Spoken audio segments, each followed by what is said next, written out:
The envelope lay on the corner of the desk, its paper thick, its edges yellowed by the dampness of travel. The handwriting, cramped and hesitant, spoke of a hand accustomed to silence rather than to confession. Rain tapped against the glass of the Quai des Orfèvres, the Seine swollen and sluggish outside, lamps throwing their wavering glow onto the mist. Maigret did not open the letter. He merely stared at it, pipe smoke curling about his head, as if the secret contained within could reach him through the paper itself. There was something about it, something unfinished, suspended between the intimacy of a whisper and the weight of a verdict. Paris was alive outside, cafes steaming with chatter, train whistles drifting in from the Gare du Nord. Yet here, in this room, the world seemed reduced to a folded piece of stationery sent from Liège. What sort of man writes a letter he cannot deliver? What sort of life is revealed when words meant to remain hidden arrive in the hands of the police? The unanswered letter was a summons. Not official, not demanded, but one Maigret could not refuse. And so it began. Or if you too are drawn into these shadows where letters weigh more than lives and the fog on the Seine conceals more than the night, then linger here with us. Let this voice accompany you through the mystery, and if it compels you, share it with others who walk these same dim corridors. Subscribe, so that when the next case emerges from the smoke and silence, you will already be waiting at the threshold. The lamp on Maigret's desk burned low, its yellow circle of light no larger than a plate, surrounded by the thickness of the office shadows. Beyond the window the rain had grown heavier, rattling against the panes, washing the slate roofs of the Quai des Orfèvres. Somewhere down on the embankment a barge horn moaned, dragging through the night like a tired breath. Inside, silence pressed close, broken only by the faint crackle of tobacco in the bowl of Maigret's pipe. He had not moved for several minutes. His eyes were fixed on the envelope lying in front of him. It was not unusual for papers to pile up there, reports from Janvier, notes from Lucas, circulars from the ministry, petitions and complaints, telegrams demanding urgency for matters that rarely required it. But this envelope was different. Its presence unsettled him. The handwriting upon it was hesitant, crooked as though the writer had been uncertain of each stroke, pausing too long between letters. The ink had bled in places, suggesting either a cheap pen or a trembling hand. The postmark read Liège, the town of Maigret's own youth, and the faint recognition of that place stirred something half forgotten inside him. He had not yet broken the seal. The temptation was strong, and yet he held back, as though instinct told him that once read, the letter would pull him into currents from which there was no easy return. Sometimes an unopened envelope carries more weight than one unfolded, for it contains not just words but all possible words, an infinity of truths and lies suspended in waiting. He drew on his pipe, letting the smoke rise around him, curling into the cone of lamplight. A memory pressed forward unbidden, the streets of Liège on a winter morning, damp fog rising from the Meuse, the smell of coal from factory chimneys, and the clatter of sabots on cobblestones. He had been a boy then, trailing behind his father, the bailiff, who moved with measured dignity through those streets. That the letter should come from there, why of all places from Liège? He tamped down the memory, but it lingered like the smell of damp wool. On the outer flap of the envelope was scrawled a name, to be opened only by Commissaire Jules Maigret. It was not unusual for correspondence to find its way to him by name, though it was rare from those outside Paris. Still rarer for someone to insist upon his eyes alone. He lifted the envelope in his thick fingers, weighing it. Light. Only a few sheets, no enclosure. He held it against the lamplight, but the paper was too thick to reveal anything within. He set it down again, flat on the blotter, and leaned back in his chair. Rainwater drummed steadily on the window ledge. In the corridor outside, a door closed, and he heard the muffled steps of a sergeant de ville retreating down the stairwell. The building had gone quiet for the night, save for the duty officer at the entrance. Even the clack of typewriters had ceased. Maigret often worked through the solitude of late hours, when the bustle of daytime inquiries subsided and cases settled into something more intimate, more private. It was in those hours that men sometimes broke and confessed, or women allowed a sob to escape the hardness of their silence. But tonight there were no suspects, no witnesses waiting, only this unopened letter. He could have torn it open at once, and yet he preferred to linger in the threshold of its mystery. He studied the details instead, the faint smudge near the corner, as though a hand had been damp or unsteady. The postmark date, 3 days earlier. Had the sender waited long before dispatching it? The stamp itself was Belgian, carrying the sober profile of the king. He noticed a faint crease down the middle, suggesting the envelope had been folded, carried in a pocket for a time before it was finally entrusted to the post. That small detail unsettled him more than the words themselves might have. Why had the writer hesitated? Why had he carried the letter before sending it, as though debating whether to commit his words to permanence? Maigret imagined the figure. A man, perhaps, sitting in a smoky café in Liège, glass of Geneva before him, the letter in his coat pocket, fingers straying to it every few minutes with the unease of a conscience. Or perhaps it had been a woman, standing in a narrow hallway, waiting for the sound of footsteps to pass before slipping out to the postbox, her eyes darting left and right. He could not know, yet the envelope suggested both possibility and desperation. He sighed and pushed himself up, crossing to the window. The Seine was invisible beyond the blur of rain, but he could sense its presence, the swollen current pressing against the quays, barges riding heavy on the water. Paris at night was a city of 1,000 muted murmurs, carriage wheels on wet cobbles, shutters banging faintly, distant laughter spilling from cafes along the boulevard Saint-Germain. The commissaire pressed his hand against the cold glass and felt the city breathing beneath it all. Somewhere out there, the story of the letter was unfolding still, whether he chose to open it now or not. Returning to his chair, he allowed his pipe to die out. He laid the envelope before him once more, its presence growing heavier by the minute.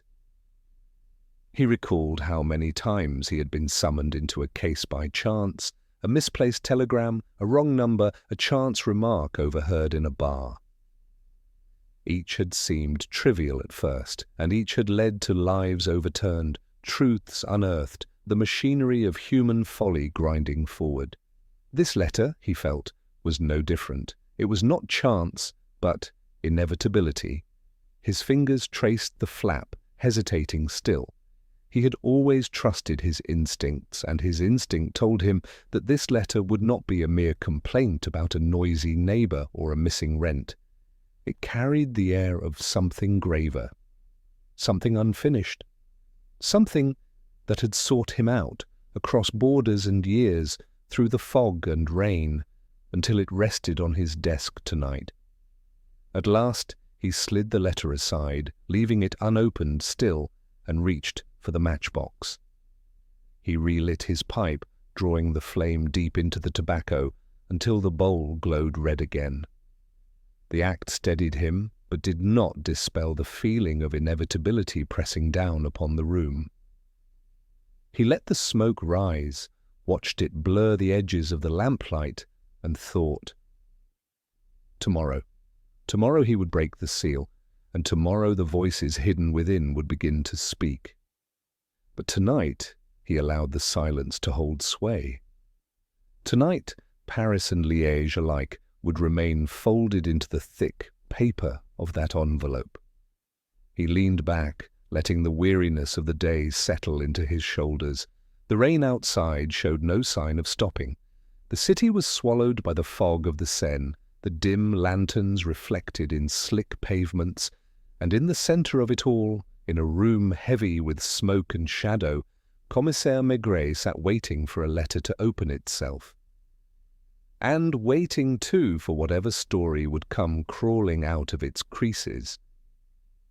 The letter did not leave his mind, even after dawn broke over Paris.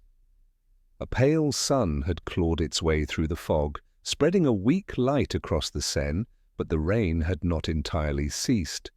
Droplets clung to the bare branches outside the Quai des Orfèvres, trembling in the morning air like tiny glass beads.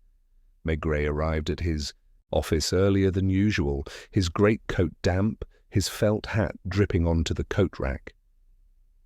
He shook himself as though shedding the city's mist, yet his eyes moved immediately toward the desk, toward the envelope that still lay waiting. He lit the stove in the corner, coaxing warmth into the room, and only after the first rumbles of heat came did he lower himself into his chair. He stared at the envelope, heavy-lidded, pipe between his teeth, the first drawer of tobacco filling the room with that earthy smoke which seemed to follow him everywhere. The seal was intact, the handwriting as crooked as it had been in the night. And now, in the clarity of morning, he broke it. The paper unfolded with a dry whisper. The ink faded slightly as if it had been pressed upon poor-quality stationery.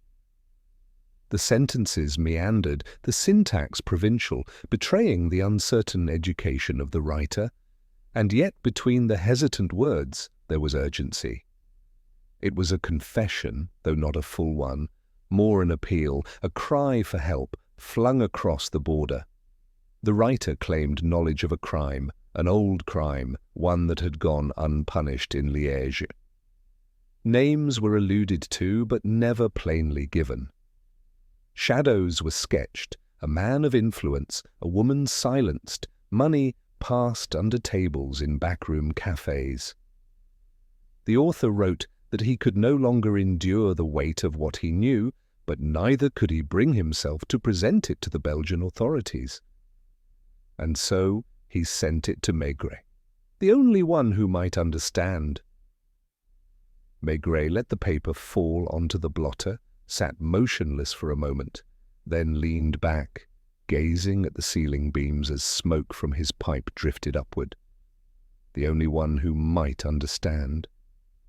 It was not the first time strangers had reached out to him with their hidden burdens. His reputation had spread beyond Paris, beyond France even. Yet this letter was different. It was not the voice of an ambitious journalist, nor a meddling neighbor, nor a petty informant seeking favor. It was the voice of a man, or perhaps a woman, gnawed by conscience, compelled to speak yet incapable of clarity. Liège. The name itself carried echoes for Maigret, reverberations from his own boyhood. He saw again the soot-stained facades, the factory whistles, the bustling market square with its heavy accent of Walloon dialect. He remembered walking beside his father in those narrow streets, the bailiff's black coat catching the coal dust of passing carts. He recalled his own awkward youth, the long afternoons at school, the early evenings when the lamps were lit, and he lingered outside the taverns, listening to laughter spill out. The letter tugged at those memories, binding them to its mystery. He could not help imagining the writer seated in one of those same cafes, perhaps in Outremeuse or near the Place Saint-Lambert, hands trembling as he pushed pen across paper. Perhaps the writer had paused, ordered another glass of beer or schnapps, then returned to his words, each sentence weighed down by hesitation. The folds of the paper suggested it had been carried for days before posting, hidden in a pocket like a smouldering coal, too hot to hold, too dangerous to discard. He refolded the letter carefully, slid it back into the envelope and rose. His pipe clenched tight between his teeth, he crossed to the window. The Seine rolled sluggish and brown, barges moving against the current, gulls shrieking above. He knew without doubt that Liège was where he must go. He would find the writer, or at least the shadows of the names hinted at. Only there, among the soot and the damp, would the truth begin to take form. By mid-morning, he summoned Lucas and Janvier, dictating the briefest of instructions. They exchanged glances, but did not question him. They knew his silences too well, the way he sometimes carried a case inside himself before speaking it aloud. He asked only that inquiries be made discreetly with Belgian contacts, that the postmarks be verified, that any local gossip be noted. Then he dismissed them, returning to the solitude of his office.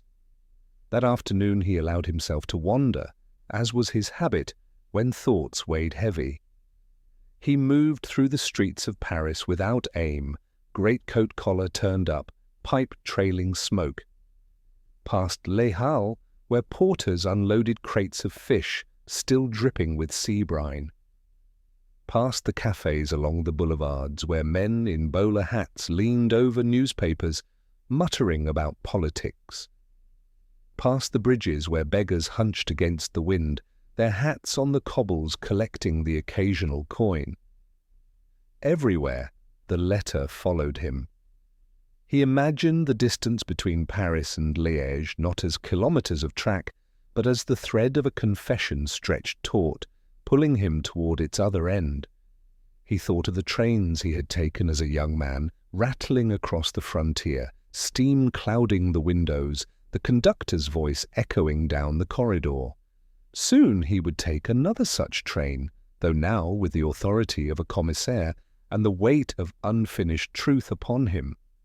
By evening, back at his home in Boulevard Richard Lenoir, Madame Maigret noted his silence. She did not pry, she rarely did, but set before him a simple supper, a pot-au-feu, bread still warm from the baker's, a carafe of wine.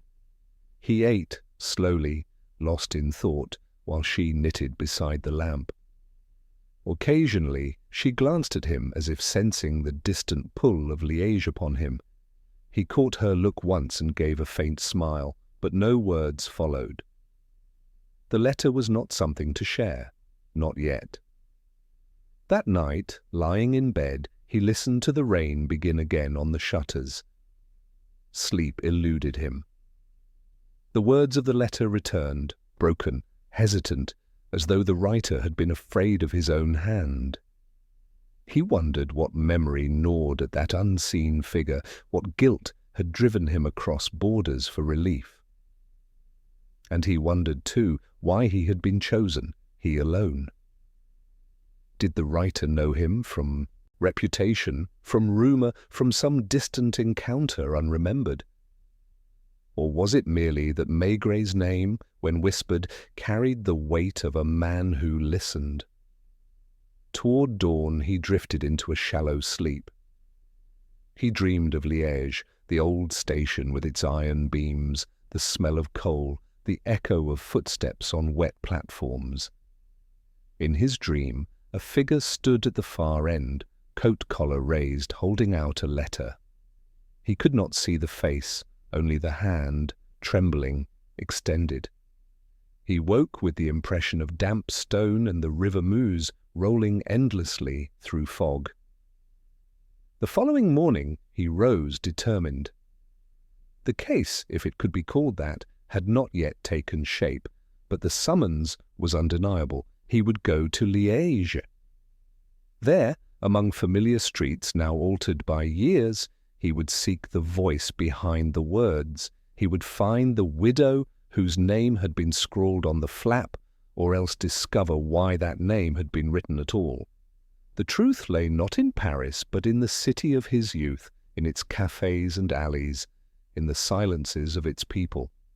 For Maigret there was no resisting such echoes. They belonged to him as much as to the letter, and so with the rain still whispering on the glass, and the Seine flowing heavy outside, he prepared to return to the city that had first shaped him. The train to Liège left in the grey hush of morning, its whistle scattering pigeons from the station roof. Maigret sat heavily in his compartment, greatcoat folded on the seat beside him, pipe unlit for once. The countryside slipped past, fields streaked with frost, villages huddled under low clouds. The rhythm of the wheels on the rails lulled him into a state between thought and memory. Each passing station seemed to whisper fragments of his youth. A gendarme in a blue cloak standing stiff in the drizzle. A cluster of schoolchildren with reddened hands, the scent of coffee rising from a wayside buffet. He did not hurry to his destination, he let the landscape remind him of the place he was returning to. By early afternoon, Liège greeted him with its damp breath. Coal smoke hung low over the city, mingling with the smell of wet stone and the metallic tang of the river. The Meuse, broad and sluggish, dragged barges downstream, their decks piled high with timber and sacks.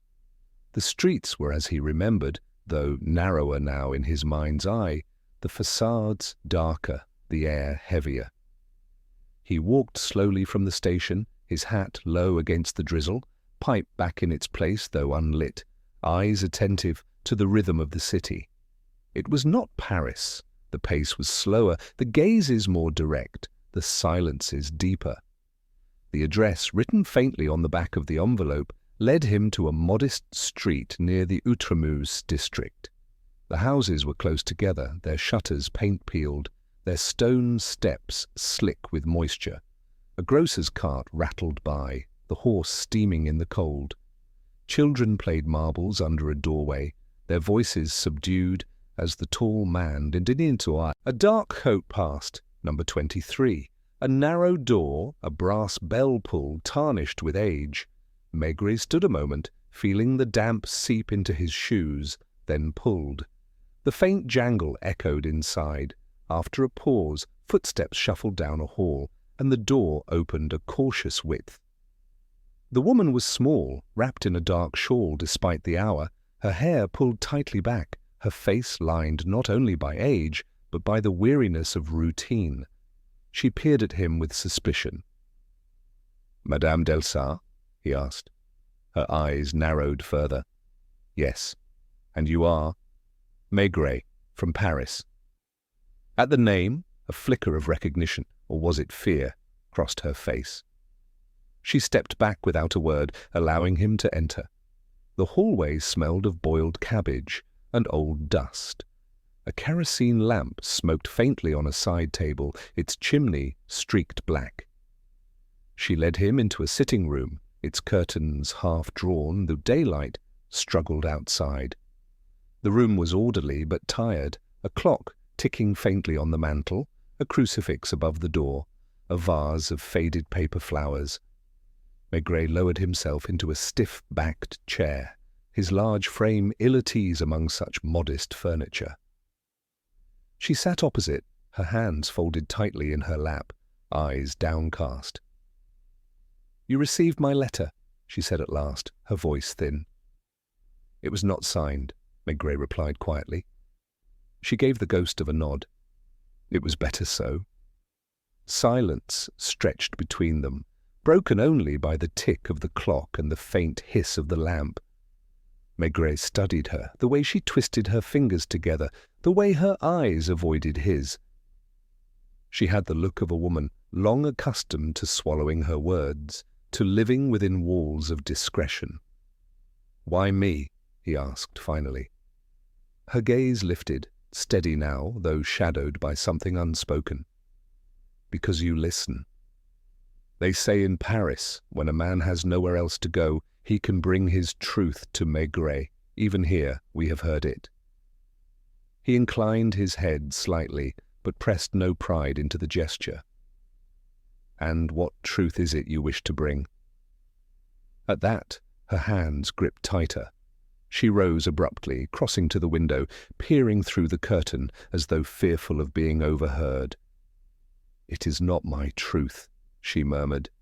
It is another's, a man I once knew. He is gone now, years gone, but what he carried, it did not go with him. Maigret waited. He knew patience was stronger than questions. The widow remained at the window for some time, her back rigid, her shawl gathered about her.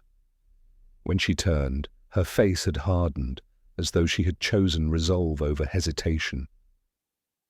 "There was a death," she said. "Long ago, not here, but near the canal. A woman found in the water. They said it was accident.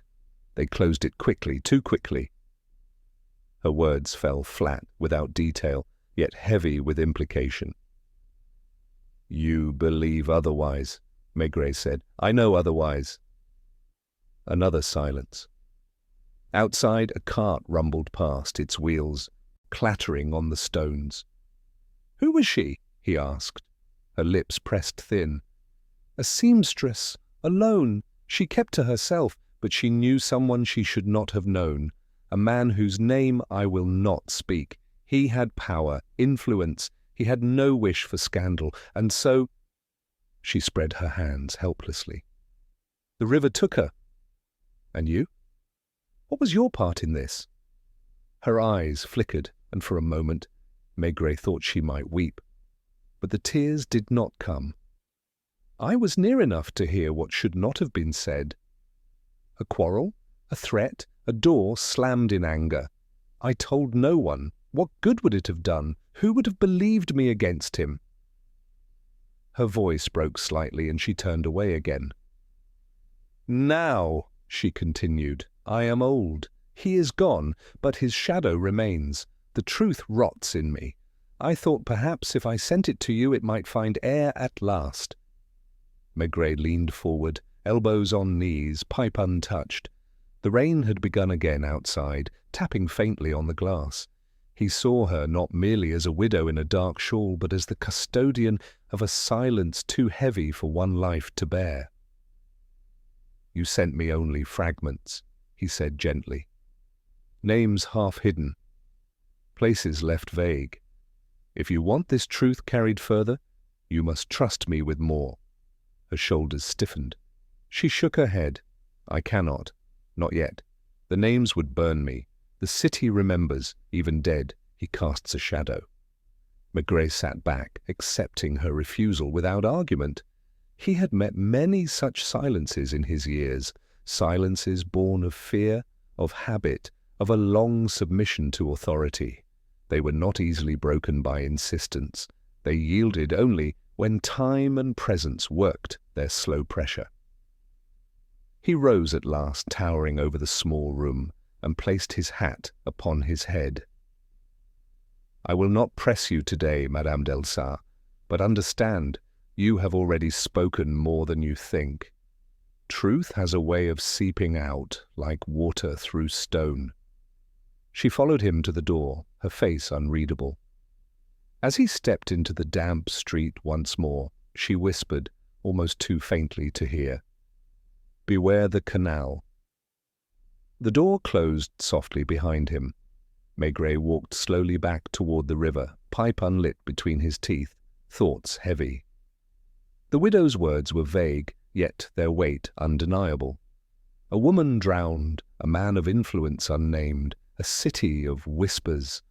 Already he felt the damp fingers of Liège tightening about him, drawing him toward its shadows.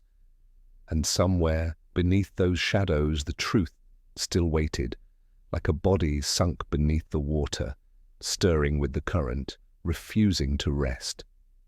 Paris had a way of reclaiming him, no matter how far the trail pulled.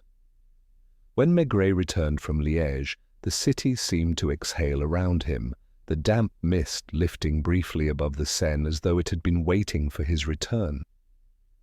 Yet the widow's words clung to him, their vagueness more troubling than certainty. A seamstress drowned by the canal, a man of influence, unnamed, whispers that still seemed to haunt the streets of Liège. He carried them back across the border, across the rattle of train wheels and the blur of passing fields, until they settled into his pocket like loose change he could not ignore. It was late evening when he reached Montparnasse. The station clocks glowed yellow against the soot-darkened walls, and the air trembled with the hiss of steam, the shuffle of porters, the murmur of travellers moving homeward. But Maigret did not head straight for his office. Instead, he allowed his feet to take him toward the cafes. For often in Paris, truth was not found in official reports or dossiers, but in the smoke-filled rooms where men and women lingered over glasses, is where words slipped free more easily than they ever did under interrogation lamps. The Café des Amis stood on a corner near Boulevard du Montparnasse, its windows fogged with condensation, its door swinging constantly with the tide of customers. Inside, warmth and smoke enveloped him at once. The room hummed with voices, clerks released from their ledgers, artists with paint still on their fingers, waiters clattering glasses onto zinc counters, young women laughing too loudly at jokes, whispered close. The air smelled of beer, coffee, damp coats steaming dry, and the faint tang of Gauloises. Maigret eased his bulk through the crowd, finding a corner table from which he could observe without being observed too much in return. He ordered a glass of white wine, though he barely touched it. Instead, he lit his pipe and let the familiar ritual calm his breathing. His eyes moved slowly across the room, lingering on gestures, on faces, on scraps of overheard conversation. It was not so much that he expected to find the drowned seamstress here, she belonged to Liège, but that the letter, the widow's whisper, had hinted at connections beyond provincial borders. Often those who sought to bury truths travelled to Paris, where anonymity was easier to purchase in the crowd.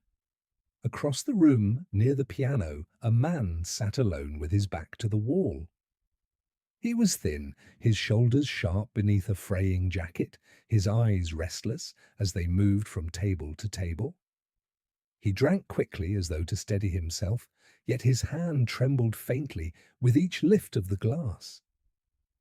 Something about him suggested a man carrying too many nights without sleep, too many secrets pressing against his ribs. A waiter leaned close to whisper in Maigret's ear. "That one there, he's Belgian, comes often, keeps to himself, pays slowly." Maigret nodded but asked no questions. He preferred to watch. The man by the piano scribbled occasionally in a small notebook, then snapped it shut, as though even the page might betray him. Each time the door opened and a new customer entered, he started slightly, eyes darting, before sinking once more into his corner. It might have been coincidence, but Maigret rarely trusted coincidence. He rose slowly, carrying his glass, and allowed his bulk to approach the man's table as though by chance. "This seat taken?" he asked in his gravelly voice. The man looked up sharply, eyes narrowing, but after a moment he shook his head. Maigret sat, his presence filling the small space between them. He did not announce himself, did not press questions at once. Instead, he drew on his pipe, let the smoke drift lazily, and studied the man in silence. The stranger shifted uneasily, cleared his throat. "You're not from here," he muttered at last. "Nor are you," Maigret replied. Their eyes met, and in that brief clash, something unspoken passed between them. Recognition, or perhaps fear. The man's hand moved to cover his notebook, but too late. Maigret had already seen the smudge of ink, where a name had been half written, half scratched out. "Liège," Maigret said quietly. The man froze, then looked down. "Who told you?" "No one. It's in your eyes." The man's laugh was short, bitter. He drained his glass, motioned for another, then leaned closer. "If you know Liège, then you know silence. Everyone sees, no one speaks, but sometimes—" His voice faltered. He glanced around the cafe, lowering it further. Sometimes it becomes too heavy."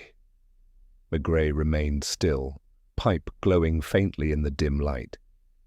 He did not push, only let the man's words tumble out as they would. "She was young," the stranger whispered. "Too young. She thought she could live freely, love freely. She didn't understand what men in certain offices could do, or what they would do to keep themselves untouched." He pressed a hand to his notebook. "I wrote it down, thinking it would lighten the weight, but the pages grow heavier each night." The waiter arrived with another glass, breaking the moment.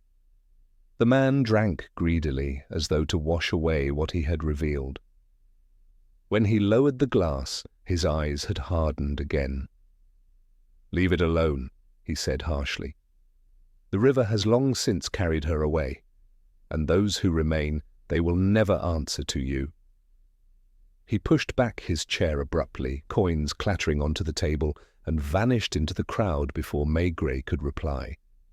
The door slammed, letting in a gust of cold night air, then swung shut again, leaving only the hum of voices and the clatter of the piano. Maigret sat motionless, pipe between his teeth, watching the smoke curl upward. The man's words echoed, "Too young, love freely, offices of power." It was the same refrain as the widow's, spoken in another voice, in another city, yet the story was the same. A seamstress drowned, a man of influence untouchable, silence bought and enforced. And now fragments of that silence had followed him to Montparnasse. He rose at last, leaving his wine unfinished, and stepped into the night. Paris was damp, streets glistening under gas lamps, the smell of chestnuts roasting from a corner vendor. He pulled his greatcoat close, felt the drizzle on his face, and began the slow walk back toward the Seine. Each step carried the weight of questions. Who was the man of influence? Why had both a widow in Liège and a frightened Belgian in a Parisian café felt compelled to break their silence now? And where did the unopened letter fit into this widening circle of whispers? The rain thickened as he crossed the boulevard Raspail, droplets hissing on his hat brim. Somewhere behind him, laughter spilled from another café, but it sounded distant, unreal. He walked on, toward the river, toward the mist that always seemed to wait for him. The case, or whatever it was, had grown larger in his mind. It was no longer the mystery of an envelope or a drowned girl. It was the shadow of power, stretching from provincial canals to Parisian boulevards, carried in the whispers of widows and restless men. And Maigret knew, with the same certainty that guided his pipe smoke upward, that he had only just brushed the surface. The next morning, Paris wore its winter coat of damp stone and sluggish river mist. Maigret had slept little. The Belgian's words from the Montparnasse café returned to him each time he closed his eyes, mingling with the widow's whisper from Liège until both voices became indistinguishable, like overlapping echoes in a tunnel. A seamstress drowned, a man of influence unnamed, silence gnawing at those who had carried it too long. And now a warning, faint but insistent, about a canal. By mid-morning he had found himself wandering along the Canal Saint-Martin. It was not the canal of the widow's story, not the provincial waterway in Liège, but in Paris, canals always seemed to mirror one another, each bearing the same oily surface, the same sluggish reflection of warehouses and narrow bridges. Perhaps, he thought, the human conscience was much the same. Water remembers. Even when men try to bury what they have done, currents keep the trace. The district around the canal was quieter than the boulevards, its streets narrower, lined with shops that seemed older than the city itself. A cooper's workshop, its doors open to the smell of resin and sawdust, a café tabac with its yellow blinds half drawn, and always the canal itself, its surface broken occasionally, by the slow drift of a barge, the air damp with the scent of wet stone and coal smoke. It was there, near a lock gate, that Maigret first noticed the man. He sat on a bollard, coat collar up, cap pulled low, watching the water as though expecting it to speak. A thin figure, the colour of his clothes faded into the mist. He held a cigarette that had long gone out, fingers trembling faintly though not from the cold. There was something about him that drew Maigret's attention at once, the way a hound catches a scent without knowing why. Maigret approached slowly, pipe in hand, and stopped a few paces away. The man turned his head slightly, enough to reveal the pallor of his face, the hollowness of his cheeks. His eyes flickered to Maigret's, and away again, as though contact burned. "You're here often," Maigret said. His voice was low, conversational, carrying no authority, yet impossible to ignore. The man gave a small shrug. "Water calms me." "Or unsettles you," Maigret countered gently. Silence. The man's shoulders hunched. He dropped the dead cigarette, ground it beneath his heel, and lit another with unsteady hands. "You knew her?" Maigret continued, as though they had been speaking of it for some time already. "The girl who drowned." The man flinched. The match burned his fingers, and he cursed softly before shaking it out. For a moment his eyes darted along the canal, as though to see if anyone else had heard. Then reluctantly he muttered, "Everyone knew her? She was too bright for this place, too alive." "What was her name?" Another silence, longer this time. Maigret could hear the faint creak of a barge rope tightening, the lap of water against stone. Finally the man said, "Clémence." The word left his lips like a confession. "She drowned." "She was drowned," he whispered. The emphasis was slight, but unmistakable. Maigret said nothing. He let the smoke from his pipe curl upward, filling the pause, giving the man space to continue. "They said accident. She slipped, but she didn't slip. She'd argued with him that night. I saw them. I was walking by the canal. I heard voices. His voice, sharp, like a whip. Hers, crying, pleading, and silence. Then the splash." His eyes closed and his hand trembled as he drew on the cigarette. "I ran, but when I reached the water, there was nothing." "And him?" Maigret asked quietly. The man opened his eyes, staring across the canal, the warehouses reflected in the oily water. He walked away, calm, coat buttoned, hat straight, as though he'd only left a meeting. I wanted to shout, but my voice stuck. Who would believe me? He had power, friends in the police, in the town hall. If I had spoken, I would have been the one thrown into the canal. His words tumbled out now, low and urgent, as though once begun they could not be stopped. I carried it for years. I thought it would fade, but it grows heavier each time I pass the water. I see her face. I hear her voice. I smell the river. It never leaves me. Maigret's gaze softened. He had seen such confessions before, not in courtrooms, but in back rooms, in cafes, on night trains. The truth forced its way out like steam from a boiler, hissing, unstoppable, burning those who held it in. What was his name? The man's jaw tightened. He shook his head violently. I won't say it. Even now I won't. He's dead, they say, but death doesn't end everything. His friends remain. His shadow remains. To speak his name is to invite it back. Maigret did not insist. He knew the futility of pressing too soon.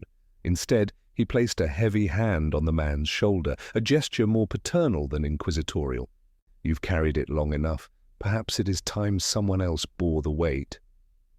The man's eyes flicked to him, then away again. You don't understand. You're from Paris. Here, silence is stronger than truth. Silence is what keeps men alive. With that, he rose abruptly, flicking his cigarette into the canal, and walked away down the towpath, shoulders hunched, steps quickened as though fleeing his own words. Maigret watched him until the mist swallowed his figure.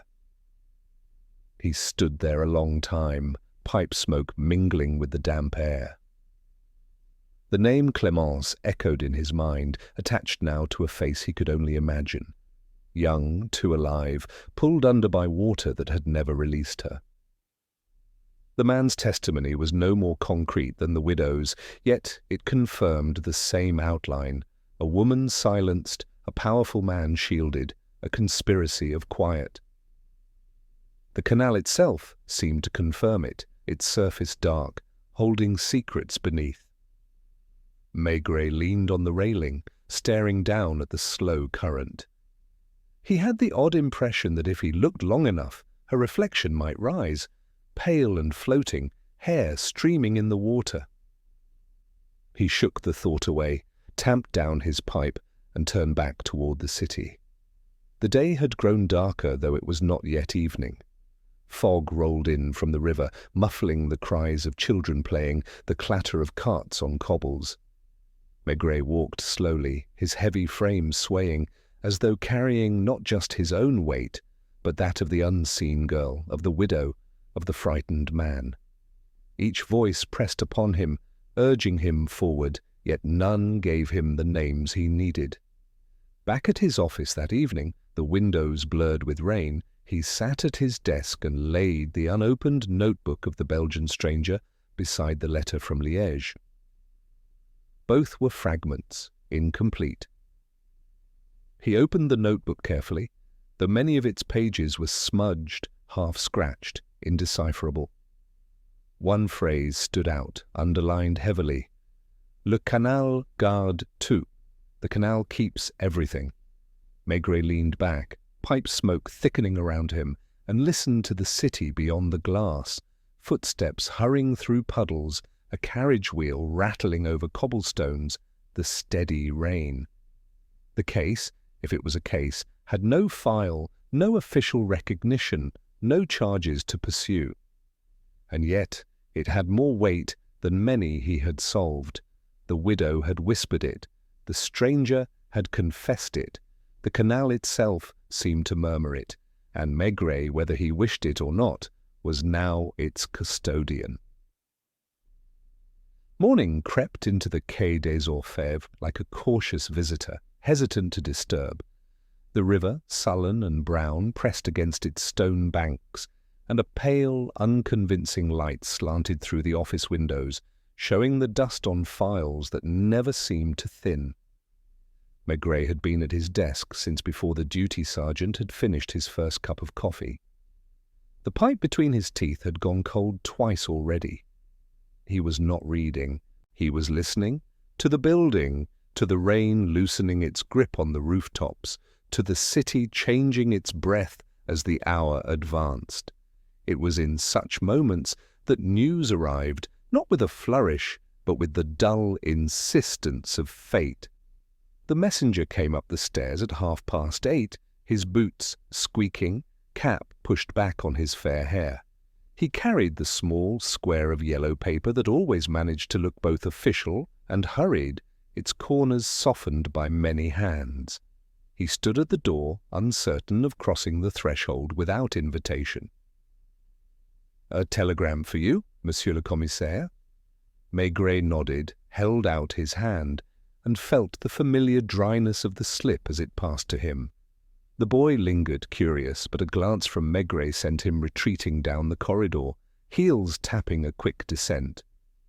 He slit the envelope with a thumbnail and read without haste. The words were spare, clamped together by the operator's economy. "From Liège, stop widow. Delsart found unconscious. Stop attempted entry. During night. Stop police informed. Stop request. Your presence if possible. Stop signed Capitaine de Vries." The name de Vries stirred a memory. A Belgian officer with close-cropped hair and a square jaw, diligent to a fault, whom Maigret had encountered years before on a case that smelled of sugar warehouses and counterfeit stamps. Reliable. Not given to theatrics. He read it again, then a third time, feeling the telegram's brevity pack more weight than any page of report. Attempted entry. Request your presence. The words lifted the room's temperature and dimmed its light in the same instant. He imagined the narrow hallway of number 23, the kerosene lamp smoking on the table, the shawl drawn close around the widow's shoulders. The quiet life disturbed by a hand at the latch, a breath at the keyhole, a shadow on the frosted glass. So the silence had not been merely habit, it had been protection, and it was failing. He reached for the telephone, but stopped himself. Habit again. The line to Belgium would be slow and public, a voice carried through too many ears. Better to move than to talk. He rang for Janvier instead, and when the inspector appeared, cheeks flushed from the stare, notebook already in hand, Maigret spoke in that even tone that made urgency seem like ordinary business. I'll be gone. Liège. Luca can cover the routine matters. Keep an eye on the man from Montparnasse, the Belgian who writes in a small notebook and drinks as if to erase himself. If he returns to the Café des Amis, learn his name without frightening it off. Quietly, no arrests, no questions that sound like questions. Janvier nodded with the minimal curiosity of a good lieutenant. Shall I inform Madame Maigret? I will, Maigret said, softening. And for a moment the office felt smaller, like a room in a family home where the stove has just been lit and a chair still holds the warmth of the person who left it. Then the moment passed, and he was already gathering his hat, his heavy coat, the envelope from Liège, and the Belgian's notebook with its fatal line, Le Canal Garde tout. The Gare du Nord wore its usual morning melancholy, steam hanging under the iron rafters like a low sky, porters weaving between trunks, the zinc counters of the buffet shining with coffee rings. He ate a boiled egg without tasting it, tore bread without looking at it, drank black coffee that went down as if it belonged to someone else. The train's whistle drew him out onto the platform. He found his compartment and sat with his back to the direction of travel, watching Paris recede, tenements slipping by like books on a shelf, wash hung between windows, a woman rinsing a pot at a tap, a boy staring up at the sky as if a balloon were lodged there. The city thinned and fields began. The rhythm of wheels encouraged thought the way a lullaby encourages sleep. He let the case find its shape as far as shape was possible. A girl named Clémence, too alive for the place that had held her. A man of influence whose name no mouth yet dared form. A widow who had heard what should not have been heard, and who had placed her fear in an envelope addressed to a commissaire in another country. A frightened witness by a Paris canal confessing to water because water does not repeat. Somewhere beneath all that, money moving in quiet circuits, favours changing hands, the slow, patient turnover of a provincial city's power. He tried the name de Vries on his tongue again and placed him in a narrow office with maps on the wall and a coal scuttle under the desk. The officer's frank eyes had once considered Maigret without envy or hostility, unusual in a man whose cases occasionally crossed borders. If de Vries called now, it meant the local calm had cracked. The train paused at stations where the wind came in with the smell of iron and cabbage. Women with baskets moved along the platform, offering rolls, cheese wrapped in waxed paper. A child tracked the train with his finger as if to anchor it. Maigret watched without seeming to watch, a habit as much as a skill. He noted the faces that were never looked for. A priest with mud on his hem, a soldier touching the letter inside his tunic, a woman with a bruise arranged carefully beneath a veil. He was not hunting suspects. He was absorbing mankind, as if the truth he sought were a flavor that might be recognized anywhere. Liège arrived under a low sky that threatened snow the way some men threaten violence, without hurry, with the confidence of inevitability. The moose in winter was an enormous animal, asleep with one eye open. Smoke from chimneys flattened against the air and crawled along the rooftops. Maigret crossed the square in front of the station and felt the city step out to meet him, not as a friend, not as an enemy, but as a place that knew him as a boy and had little interest in the man he had become. He walked instead of hailing a cab. The cold tightened his coat around him, sharpened his senses. He passed a stall that sold steaming waffles, their sugar scent shockingly cheerful in the grey. He filed that warmth away as if it could be used later. Outremeuse greeted him with its damp bricks and its honest, tired windows. Number 23 had not changed in the days since he'd last stood before it, but a scuff near the lock, a new crescent of bare wood, caught his eye at once. He rang. The door opened, slowly, chained. An eye, colder than before, peered through. "Who is it?" "Maigret." A pause, the chain drawn back, the door opening. The hallway smelled of camphor now, the scent of someone who had sat with illness. Madame Delsar's shawl was wrapped tighter, and a bruise, small as a fingertip, lurked high on the cheekbone where it could be explained away as clumsiness. She seemed both relieved and ashamed to receive him. "They came," he said, and his voice made no effort to soften the fact of it. "Someone," she replied. "At the door, very late. The chain held, I called out. They went away, but they left a quiet behind that was louder than their knock." She gestured toward the sitting room. "Capitaine de Vries will come. He sent a boy. He is cautious." He followed her into the room with its half-drawn curtains, the crucifix, the clock that ticked as if it had been given a quota of ticks and was using them sparingly. He could feel the night clinging to the corners. In daylight, the smoke stains above the lamp were darker, the paper flowers more pathetic. "You did right to write to me," he said, and the words, simple as they were, loosened her breath. She sat, and relief showed itself by making her smaller. The doorbell rang again, 2 firm notes. De Vries entered with the weather on his coat and a file under his arm.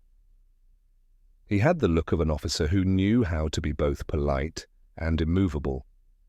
They shook hands without ceremony, 2 men who had no need to impress each other. "You see why I wired," De Vries said. "We had an entry attempt here and another earlier this week at a rooming house near the canal where a man once lived who might have known the girl. People are uneasily awake."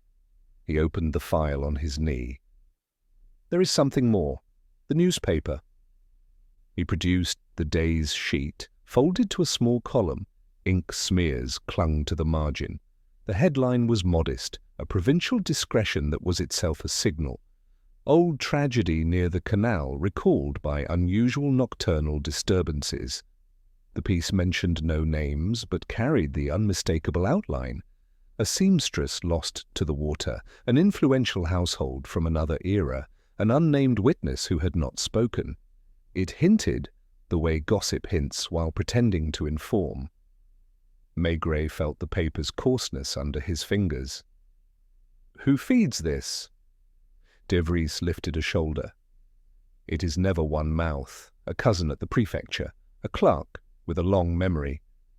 A man in a café who drinks too late and too often. None of it is much on its own. Together it makes a fog in which men can move." "And the influential family?" Maigret asked, letting the question hover like a match-head without flame. A look passed across De Vries's face, a mix of irritation and discipline. "Names are not yet helpful. Some of them are dead. The living are protected by habit, if not by law. But I will tell you this, the canal was a border, not just of water. On one side, workshops and girls who sewed until their eyes ached. On the other, a house with shutters that did not know what weather was. Madame Delsarte made a small sound, like a kettle before it boils. "I heard it," she said. "Long ago. A quarrel, then a quiet that had no business being quiet." "Who knew she went there?" Maigret asked. "Half the street," the widow answered after a moment. "Which is to say none of it. We do not know what we know here. It keeps us from being summoned when we need to sleep." De Vries closed the file and looked at Maigret with a candour that had a kind of respect in it. "If you are here, the city will notice. Some will feel braver. Others will feel cornered. You know what cornered men are." "They are the only ones who show their true shape," Maigret said, and his mouth made a line that was not quite a smile. They left the widow with promises that were not dramatic, and therefore believable. Outside, snow had begun after all, thin, indifferent flakes that melted on contact with the pavement and left it only darker. De Vries led him along a street where the river's breath could be felt in every doorway. They crossed a small bridge over a narrower cut of water that worked like a hidden artery. Workshops leaned on it as if for support. A door opened and a woman flung out dishwater that steamed and vanished. "The old file," De Vries said as they walked. "It is thin, too thin." The officer in charge then became a captain in another district. The influential household donated generously to a charity for orphans the following year. The seamstresses' effects were inventoried with unusual speed, and half of them never arrived where they were meant to arrive. And the witness? "A ghost. He rented a room 2 streets from here, paid in cash, left no forwarding address. I might know his nickname. I do not know his name." De Vries glanced sideways. He has the stubborn caution of a man who has managed to stay alive by never quite finishing a sentence. They reached the narrow bank where the water hunched in its winter colour. The canal's surface seemed to hold the sky down. Maigret stopped and took in the geometry of the place, the angle of the lock gate, the ladder of iron rungs slick with algae, the place where a current tugged with more impatience than the rest. He could see it without effort, a quarrel shaped by the difference between a girl's pride and a man's entitlement, a hand that meant to threaten and found itself completed by the night, the water receiving what it had not asked for, the city closing its shutters against what belonged to both sides and neither. Footsteps approached along the towpath. A man in a wool cap, his hands chapped, eyes red with drink or lack of sleep, slowed as he recognized De Vries. Respect and resentment contended briefly on his face, as they did on the faces of men who have been questioned every season and forgiven nothing for it. "You still look for her," he said, not unkindly, as if to the water rather than to the men. "We look for what belongs to her," Maigret answered, and the man blinked, not expecting the stranger's voice. He nodded once and moved on, the canal claiming his reflection for a few steps before letting it go. They stood until their feet ached from the cold.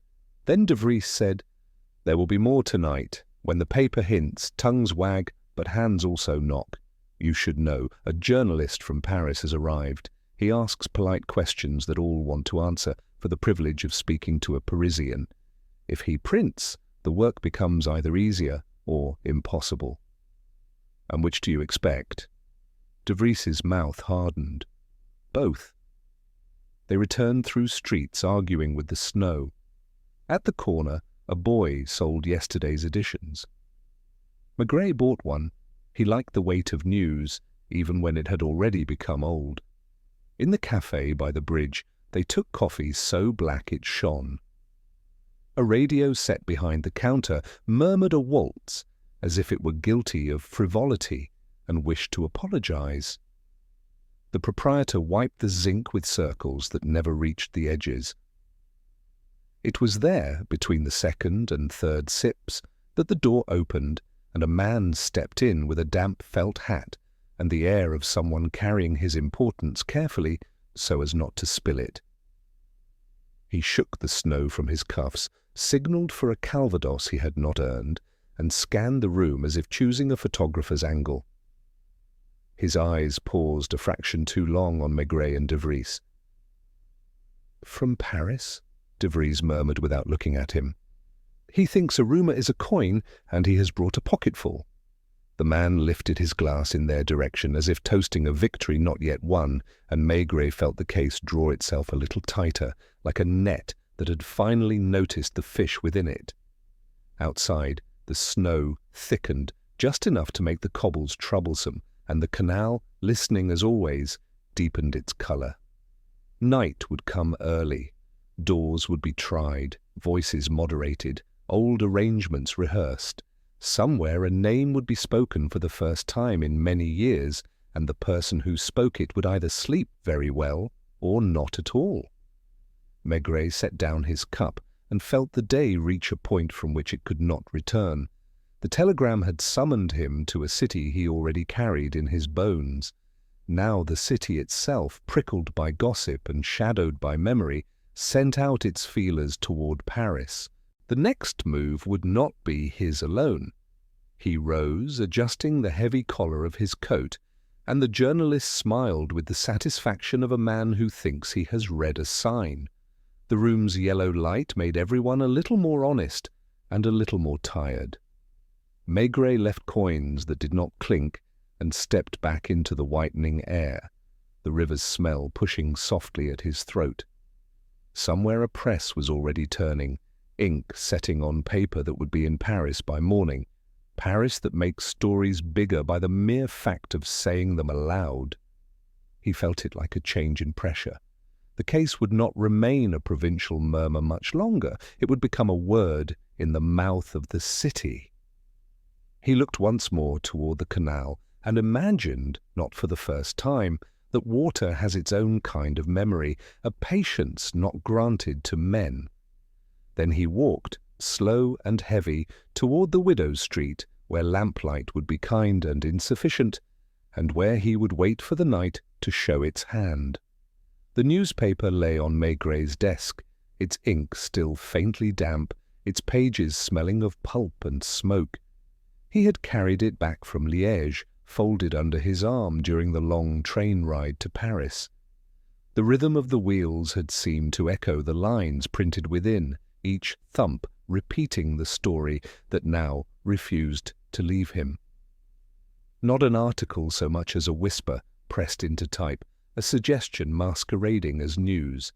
A young seamstress drowned long ago, the incident reopened by recent disturbances, unnamed figures alluded to in vague but unmistakable terms. It was enough to stir Paris, where the press loved nothing more than to hint at scandal without naming it. By the time Maigret returned to the Quai des Orfèvres, the papers from the Boulevard Montmartre had already reprinted fragments, stripped of caution, feeding them into headlines as if they were morsels for a hungry crowd. Mystery of a seamstress. Old tragedy rekindled in Liège, provincial silence questioned. The words spread across café counters, carried on the tramways, whispered between clerks who preferred other people's tragedies to their own monotony. Maigret sat behind his desk, pipe glowing faintly, and listened to the city's murmur, change. It was not imagination. The Quai des Orfèvres breathed differently when a story reached the boulevards. He heard it in the tone of the sergeants as they answered the telephone, in the way clerks lingered a moment longer over the morning papers, in the visitors who appeared unbidden at the entrance, journalists with notebooks hidden in their coat pockets, curious citizens claiming to have fragments of information. The case, if it could be called a case, was no longer private. It had passed from the silence of a widow's sitting room into the open air of the city. He did not like it, not because he feared the press, but because gossip was a fog thicker than the Seine's. It clung to everything, distorted shapes made the clear. Outlines of truth vanish until one could not tell whether a figure ahead was a friend, an enemy, or merely a shadow. He had spent too many years watching how quickly a city could devour its own tales, turning them into theatre until nothing remained of the original flesh. That afternoon he walked the boulevards himself, pipe between his teeth, shoulders hunched against the drizzle. The kiosks displayed the papers boldly, their headlines shouting louder than the street vendors. He saw men reading aloud to companions in cafes, voices rising with excitement. He heard a woman on a tram remark that such things always happened in provinces where secrets festered, where powerful men went unchallenged. Each phrase struck him as both true and untrue, like reflections in rippled water. At the Café Cardinal, he paused for a calvados. The zinc counter was crowded with clerks, students, and a pair of actors rehearsing lines between sips of Pernod. On the counter lay a copy of Le Matin, folded open to the same article.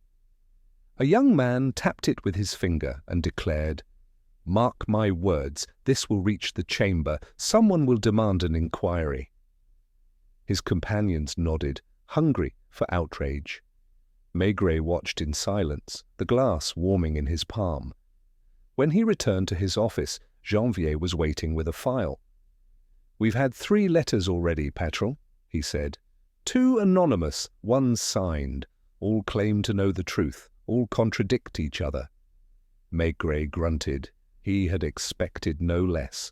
The floodgates had opened, and with them came the tide of self-appointed witnesses, men and women eager to tie their grievances to the larger scandal. He flipped through the letters. One insisted the seamstress had been pregnant. Another claimed she had been part of a political conspiracy. The third accused a family whose name was almost certainly chosen for its notoriety rather than its relevance. Each was written in the same uneven script of gossip. "Let them pile up," Maigret said, pushing the file aside. "The truth will be the one that doesn't shout." That evening, as he walked home along the boulevard Richard Lenoir, he felt the weight of the case shift. It was no longer his alone. The city had taken hold of it, twisting it into its own reflection. He knew the pattern well. Soon, men in cafes would be certain they had seen the drowned girl once, or had heard the quarrel themselves, or had spoken to her only days before her death. Names would be whispered in boarding houses, repeated in workshops, printed with question marks in scandal sheets. The danger was not that the truth would be buried, but that it would be drowned in too many falsehoods. Madame Maigret noticed his weariness at supper. She set a stew before him and did not press him with questions, only filled his glass when it emptied. He sat long after eating, pipe smoke curling above his head, eyes fixed on a point beyond the lamp. Finally he said, almost to himself, "The city speaks too quickly." The girl's voice was quiet. "We must not let it be lost." The next morning, a journalist waited for him at the entrance to the quay. A young man with polished shoes, hat tilted at an angle of self-assurance, notebook ready. "Commissaire, may I ask if you intend to pursue the matter raised in the Belgian press?" Maigret brushed past him without slowing. "You may ask." "But will you answer?" the journalist persisted, hurrying at his side. Maigret stopped, turned, and fixed him with a gaze that had silenced murderers and calmed hysterical witnesses alike. "If you want answers," he said slowly, "you must learn first to ask the right questions." Then he continued on, leaving the young man blinking in the drizzle. In his office, he unfolded the Liège telegram again, read it as though it were still new. The widow attacked in the night. A canal that remembered what men forgot. A frightened witness in Paris, notebook full of half-scratched names. And now a city drunk on rumour. He felt the case slipping from the intimacy that made truth possible, drifting instead into the theatre of the public. He would have to anchor it, or else lose it altogether. That afternoon he called Lucas and Janvier into his office. "You will hear many things," he told them. "Half of Paris will claim to know the truth. Your work is to listen, not to believe. The truth will not shout, it will whisper, and you will know it by its weight, not by its noise." They nodded, understanding. They had worked with him long enough to recognize the difference. The rain continued through the night, streaking the windows, softening the gaslights along the quay. Paris whispered and speculated, each café spinning its own version of the story. But in his office, Maigret sat steady, pipe smoke curling, eyes half closed, listening not to the noise of the city but to the faint, persistent voice beneath it. The voice of a girl drowned long ago, still calling for someone to hear her through the fog of rumour. And Maigret, heavy and silent, knew he would not let her be drowned a second time. Liège had never been a city that offered its secrets willingly. Its streets seemed to fold in on themselves, alleys bending back like stubborn arms crossed against the chest, facades that concealed more than they revealed. Yet, when Maigret returned after the Paris newspapers had taken up the story, he felt the difference immediately. The air of the city had changed, charged not with noise but with silence of another kind, a silence stretched too taut, ready to split at the smallest tear. He walked the cobblestones of Outremeuse with his collar up and his hat low. The snow of the previous week had melted into a grey slush, churned by cartwheels and boots. People paused as he passed, not openly staring, but letting their eyes linger a fraction too long. At the baker's, two women stopped their murmuring as soon as the commissaire's heavy frame darkened the doorway. At a tavern corner, men bent their heads together, words swallowed by the scrape of chairs. The city was speaking, but not aloud. He made his way once more to number 23, the widow's dwelling. She opened at once, as if she had been listening for his steps. Her face looked sharper now, her features cut by fear into angles. She drew him quickly inside, shutting the door against the street. The hallway smelled of damp wool and boiled potatoes. "They know you are here," she whispered. "Already they know. The paper made sure of that." He hung his coat heavily on the peg, filled the small room with his presence, and lit his pipe. "Let them know," he said, though his tone was not defiant, merely resigned. Truth is never a secret for long. But even as he said it, he felt the walls tighten. Capitaine de Vries joined him not long after, stamping snow from his boots. He brought with him a folder of notes, old testimonies, half-legible reports, scraps of police records. He spread them across the widow's table while the crucifix above ticked its shadow in the lamplight. Together the three of them read fragments of a case that had once been, then had been made to vanish. A girl named Clémence, drowned. A file closed with indecent speed, a witness who disappeared, and the echo of a name that none dared to write in ink. "It is not one man," de Vries said at last, tapping the folder with his thick finger. "It never was. That is why it cannot be spoken. The man of influence, yes, but also the men around him, the prefect who looked away, the sergeant who recorded nothing, the judge who hurried the verdict, a web spun so neatly that even the spider is invisible." Maigret drew on his pipe, watching the smoke rise and coil into the shadow above. "A quiet conspiracy," he murmured. The widow's eyes flickered to him, fearful. "Do not call it that. Words carry weight. Even now they may be listening." He did not answer, but he felt it too, the sense of being overheard by walls, by ceilings, by the very silence of the city. That evening he went out alone. He wandered the narrow streets where gaslight sputtered against damp facades, where shutters closed at his passing. In a smoky tavern he ordered a glass of Geneva and listened. Men spoke in half-sentences, pausing when strangers entered. The name Clémence was not uttered, but he heard the shift in voices when her story brushed too close, as though the mere memory of her presence was dangerous. It was not hatred, not even indifference, it was fear, the quiet complicity of neighbors who had chosen survival over speech. Near the canal he stood by the iron railing, watching the water lap sluggishly against its stone bed. A barge moved slowly under the bridge, its lanterns wavering on the surface. He imagined again that night years ago.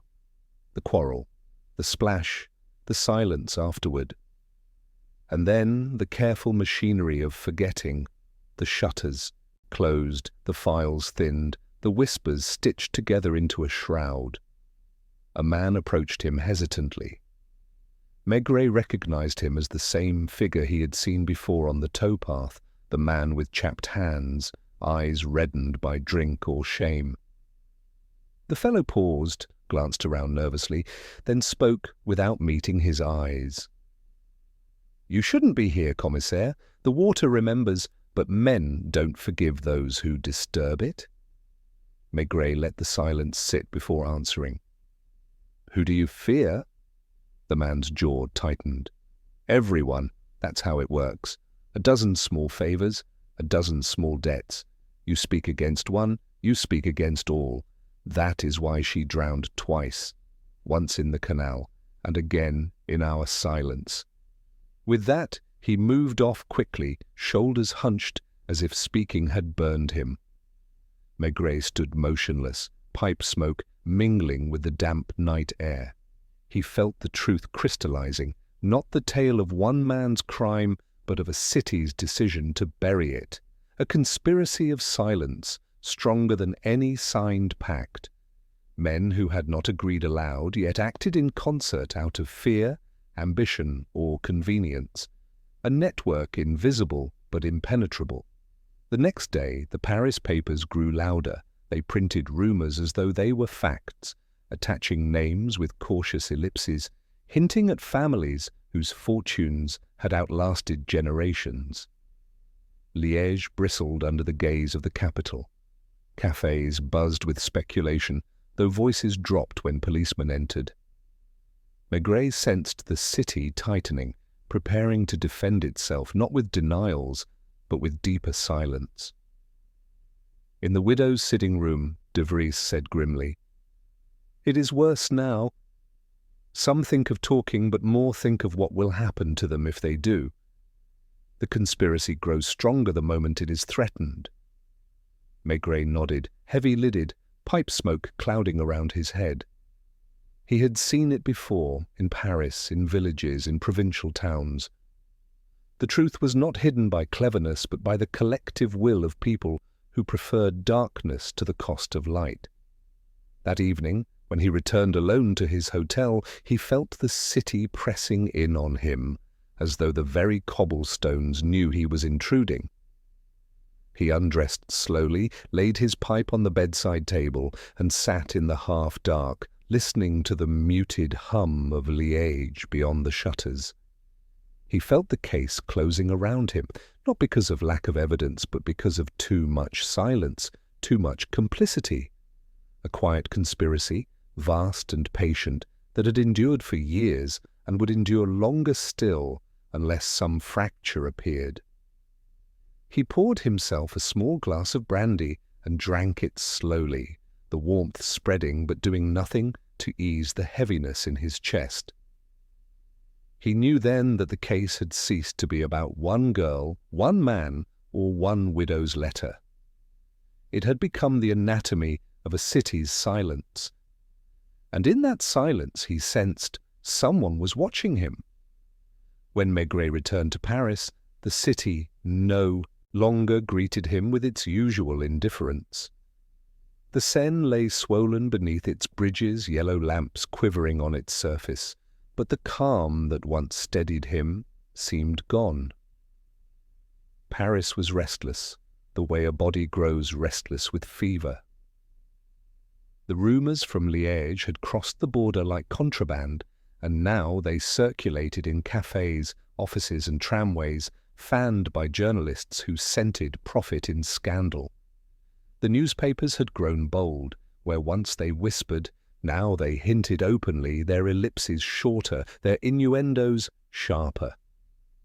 The drowned seamstress had become a symbol of injustice, her story woven into larger narratives about corruption, about men of influence who used silence as currency.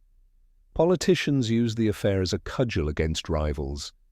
Public opinion swayed like a crowd at a fair, eager for spectacle, for outrage, for tragedy retold in headlines. Maigret sat behind his desk at the Quai des Orfèvres and felt the city's pulse beating through the very walls. The corridors hummed with conversations too hurried to be innocent. Clerks lingered longer than necessary, pretending to shuffle files while catching fragments of the commissaire's phone calls. Journalists pressed at the gates like crows circling a carcass. Even within his team, he sensed the change. Lucas, too eager to bring news, Janvier restless, as if fearing the case would slip through their hands before they had touched it. He tamped down his pipe and stared at the cold ashes.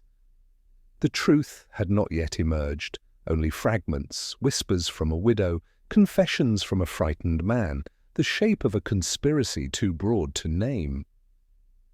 Yet Paris acted as though the verdict had already been pronounced, the trial staged not in court, but in the cafes along Boulevard Saint-Germain. One evening he walked through those very boulevards, coat-collar turned up against the drizzle. At the Café du Dôme he heard artists debating the affair as if it were a canvas. At the Closerie students argued about justice, their voices too loud, their eyes bright with wine. And in Montmartre, in smoky bars where accordion music drowned most conversations, men still found space to mutter about the girl, about the canal, about the family no one dared name outright. Maigret sat in one of those cafes, his large frame half hidden in the shadows, and listened. The talk was feverish, but beneath it ran another current, fear. Not fear of the crime itself, it was too old for that, but fear of what speaking might awaken. Everyone seemed to sense that the affair was larger than the death of a seamstress.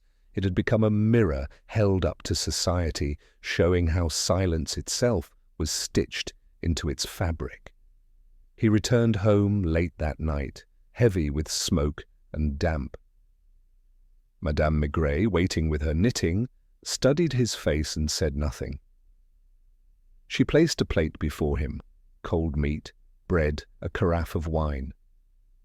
He ate in silence, pipe set aside, and only when he had finished did he say quietly, "They speak of her as though they knew her, but they do not know her name, nor her face, nor her silence. They know only their own reflection." The next morning a letter awaited him at the quay.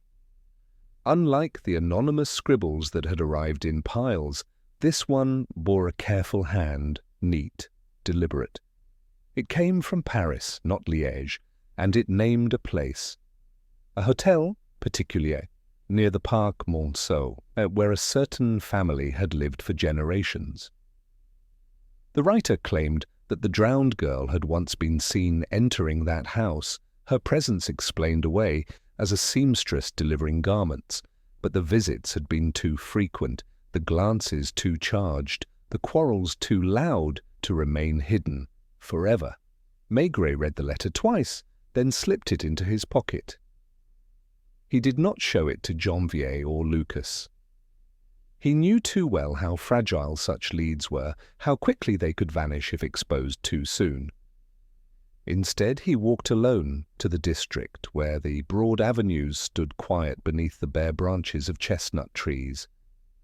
The Hôtel Particulier rose behind iron gates, its shutters closed, its façade dignified in its silence. No one entered, no one left. Yet Maigret felt the weight of its presence, as though the house itself had learned to guard its secrets. He stood across the street, pipe unlit, watching.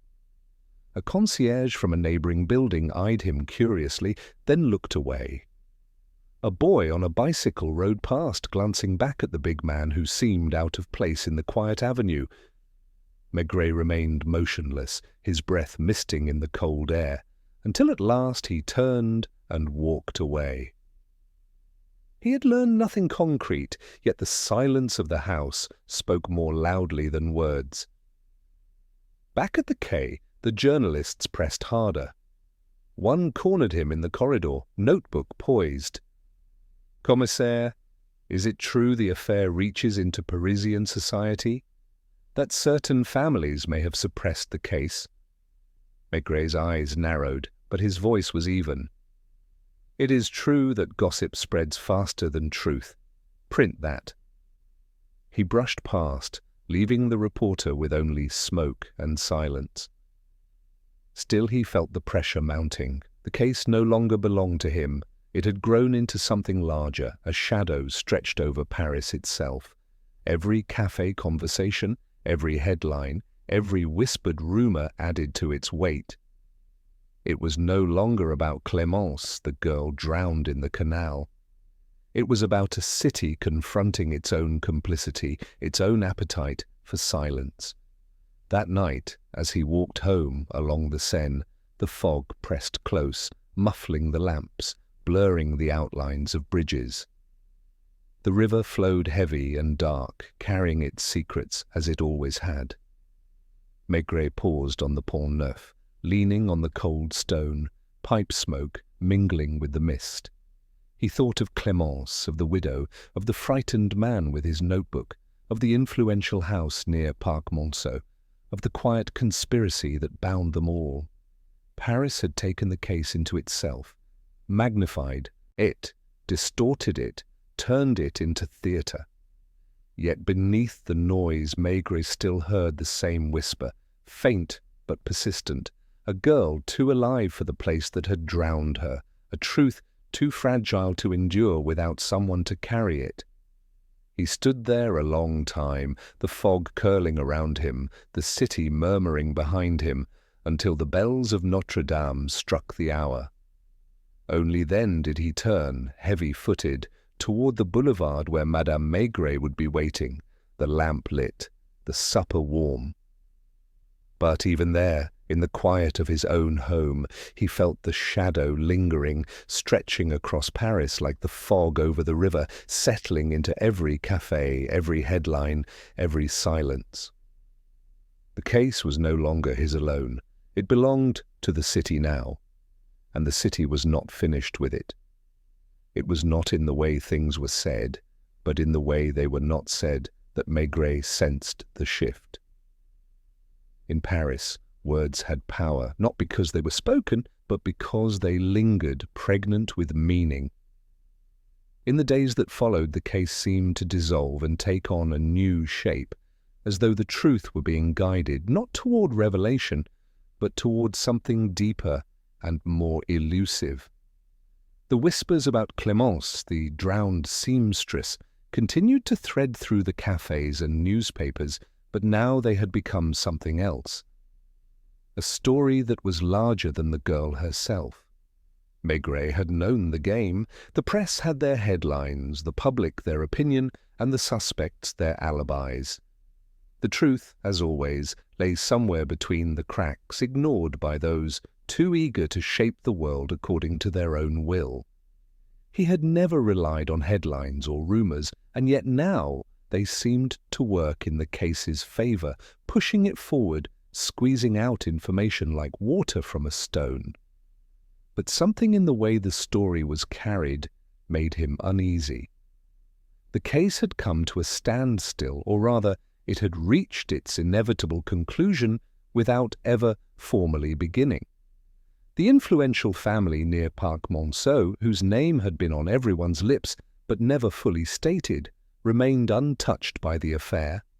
The widow Delsarte, whose testimony had started the whole affair, had vanished into her silence once again. No one had seen her since the attempted entry the night Maigret arrived. De Vries had called her disappearance unfortunate. But Maigret knew it was more than that. Paris felt it too, this strange stasis.